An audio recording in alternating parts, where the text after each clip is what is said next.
क्या आपने कभी सोचा है कि साधु और सन्यासी जिन्होंने सब कुछ त्याग दिया फिर भी क्यों हर दिन लड़ाई लड़ते हुए दिखते हैं? नीत्शे का मानना था कि उन्होंने असल में अपने भीतर ही एक दुश्मन बना लिया था। एक ऐसा दुश्मन जो उनकी इच्छाओं, वासना, महत्वाकांक्षा और यहाँ तक कि उनके जन्म से जुड़ा था। और यही तरीका था जिससे धर्म ने इंसानी प्रवृत्तियों को जिंदगी भर की जंग में बदल दिया। नीत्शे कहते हैं, साधु और सन्यासी अपने सूने जीवन को सहन करने के लिए अपने भीतर युद्ध छेड़ते थे।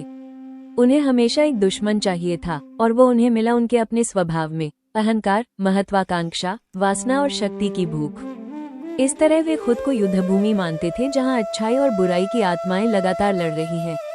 जीत और हार का ये खेल ही उनका मनोरंजन बन गया। इच्छाओं को, खासकर यौन इच्छाओं को दानव घोषित कर दिया गया। अगर उन्हें वासना महसूस हुई तो वो उनकी गलती नहीं बल्कि अंदर उठे दुष्ट आत्माओं की लड़ाई थी। इस तरह संत अपनी कामनाओं को स्वीकार भी करते और पाप का बोझ भी महसूस नहीं करते, क्योंकि वे मानते कि यह उनकी नहीं बल्कि शैतान की गलती है। लेकिन समस्या ये थी, इस लड़ाई को दूसरों की नजरों में बड़ा और महत्वपूर्ण दिखाने के लिए कामुकता को लगातार और भी पापपूर्ण और खतरनाक बताया जाने लगा। इसीलिए ईसाई धर्म ने ये घोषित किया कि मनुष्य का सबसे बड़ा अपराध है कि उसका जन्म हुआ।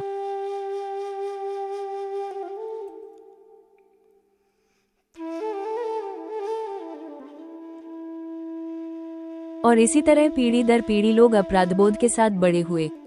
धर्म ने उन्हें अपनी ही प्रकृति पर शक करना सिखाया। उनके सपने तक अपराधबोध से जहरीले हो गए। प्राकृतिक इच्छाएं भी खतरे में बदल दी गई।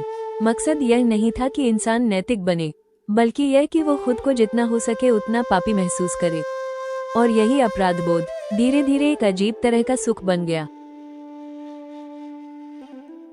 प्राचीन दुनिया में इंसानी आत्मा और कल्पना को जीवन का उत्सव मनाने के लिए इस्तेमाल किया जाता था, त्योहार, कला, पूजा।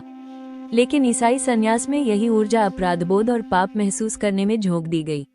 जहां यूनानियों ने अफ्रोडाइट को प्रेम और आशा की देवी माना, वहीं सन्यासियों ने उसी को शैतान कह दिया।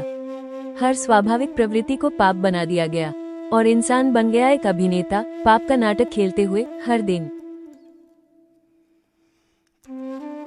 जब ये सब भी बेमजा हो गया तो संतों ने नया तमाशा इजाद किया, खुद को आधे मृत, जलती आंखों और कमजोर शरीर के रूप में पेश करना, मानो वे इस दुनिया और अगली दुनिया की सीमा पर खड़े हों।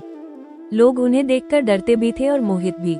ये भय और आकर्षण मिलकर एक आध्यात्मिक थिएटर बन गया। यही उनका आखिरी सुख था, साधना नहीं बल्कि पीड़ा का प्रदर्शन। नीत्शे का संदेश साफ है, जब हम प्राकृतिक इच्छाओं को बुरा मान लेते हैं तो हम अपने ही खिलाफ युद्ध छेड़ देते हैं। संत आजाद नहीं थे, वे अपराधबोध के कैदी थे। और जब तक हम अपनी ही प्रकृति को दुश्मन मानेंगे, हम भी कैद में रहेंगे। तो क्या आपको लगता है कि अपराधबोध जरूरी है नैतिकता के लिए, या ये बस एक जाल है जो हमें कमजोर बनाए रखता है?